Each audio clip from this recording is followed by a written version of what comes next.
Turkey's Servet Tezegel has won the Olympic Taekwondo gold medal in the men's 68 kg division.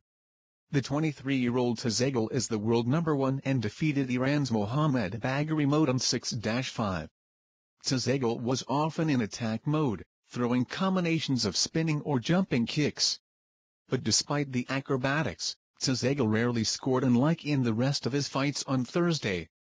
It was a subdued final after a day of forcing his opponents to adapt to his high-paced fight style. No one able could match the fluidity of his kicks. Bronze medals were won by Terrence Jennings of the United States and Afghanistan's Ruhila Nikpai, who in 2008 won his country's first medal at an Olympics, also a bronze.